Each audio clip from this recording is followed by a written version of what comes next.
नमस्कार बंधुरा मामुन्स किचेने नतून आरेकटा रेसिपिते आपनादेर सबाइके स्वागत जानाई। आजके आमी बानाबो बाटा माछेर झोल फुलकपि आर आलू दिए। शीत प्राय शेषेर दिके ताई फुलकपि दिए एकटु बाटा माछेर झोल बानाच्छि आजके। এই রেসিপিটা আমি বাড়িতে মাঝে মাঝেই বানাই, সবাই খুব ভালো বলে খেতে, তো ভাবলাম আপনাদের সাথে আজকে শেয়ার করি। কিছু সিক্রেট মশলা আছে যেগুলো দিলে কিন্তু এর টেস্টটা ভীষণ ভালো লাগবে।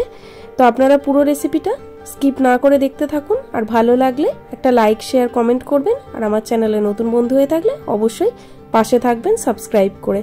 কিছুই না, দুটো আলু নিয়ে নিয়েছিলাম, আলুগুলোকে সরু সরু লম্বা লম্বা করে কেটে নিয়েছি, আর ফুলকপিগুলোকে মিডিয়াম সাইজ করে কেটে নিয়েছি। এবার এখানে তিনটে বাটা মাছ নিয়ে নিয়েছি, মাছের সাইজগুলো বেশ বড়। মাছগুলোতে লবণ হলুদ মাখিয়ে রেখে দিচ্ছি। এবার কড়াইয়ে সরষের তেল বসিয়ে দেব। সরষের তেলটা একটু বেশি করেই দিতে হবে, মাছগুলো যেহেতু বড় বড় আছে ভাজতে একটু বেশিই তেল লাগবে। তো মাছগুলো তারপরে তেলটা গরম হয়ে গেলে একে একে দিয়ে এপিট ওপিট উল্টে ভেজে নেব। মাছগুলোকে একটু কড়া করেই আমি ভাজছি, আপনারা যারা কড়া মাছ ভাজা খেতে পছন্দ করেন না তারা একটু হালকা করেও ভেজে নিতে পারেন। যেহেতু মাছের সাইজগুলো বড় আছে সেহেতু একটু সময় নিয়ে ভাজতে হবে, নাহলে ভেতরের দিকটা কাঁচা থেকে যাবে। তবে মাছগুলো ভেজে নিয়ে একে একে তুলে রেখে দেব। বাটা মাছের ঝোল আমরা প্রত্যেকেই বাড়িতে বানিয়ে থাকি, একবার এইভাবে বানিয়ে দেখুন, আশা করছি খুব ভালো লাগবে খেতে। আর এই শীতকালে ফুলকপি দিয়ে তো বিশেষ করে খুবই ভালো লাগে যে কোনো মাছের ঝোল। তো দেখুন মাছগুলো উল্টে পাল্টে ভেজে নিচ্ছি, ভাজা হয়ে গেলে তুলে রাখবো। আমার চ্যানেলে বিভিন্ন রকমের বাঙালি অবাঙালি রান্না আছে, তার সাথে অনেক স্ন্যাক্স আইটেমও আছে, পিঠের রেসিপি আছে, মিষ্টির রেসিপি আছে। আপনাদের প্রয়োজন হলে দেখে নেবেন, আর ভালো লাগলে একটা লাইক কমেন্ট শেয়ার করে নেবেন। দেখুন মাছগুলো তুলে রাখছি।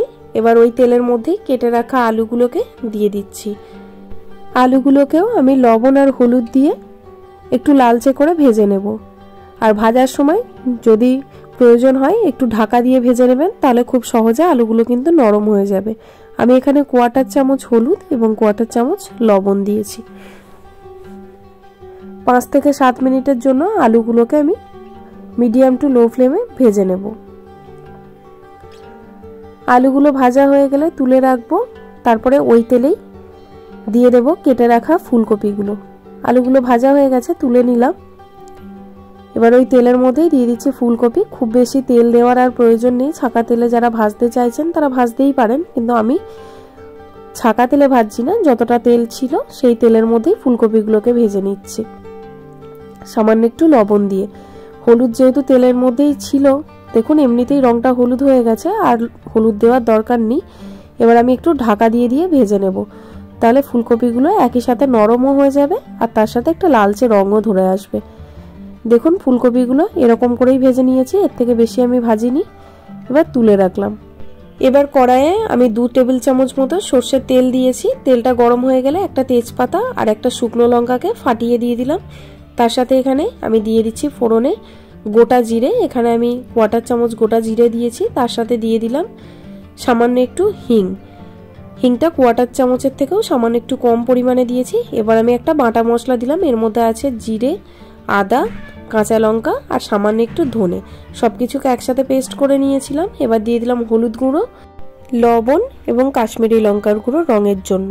সবকিছু দিয়ে খুব ভালো করে কষিয়ে নেব। এই মশলাটা যদি আপনারা এই মাছের ঝোলে ব্যবহার করেন, মাছের ঝোলের টেস্টটা কিন্তু একদম অন্যরকম হবে, খেতে দারুণ সুস্বাদু হয়। আপনারা অবশ্যই একটু হিং দিয়ে অবশ্যই দেখবেন। তো ভালো করে মশলাটাকে কষিয়ে নেওয়ার পরে ভেজে রাখা আলু ফুলকপিটা দিয়ে আবারও মিনিট 2-3 মতো ভালো করে কষিয়ে নিলাম।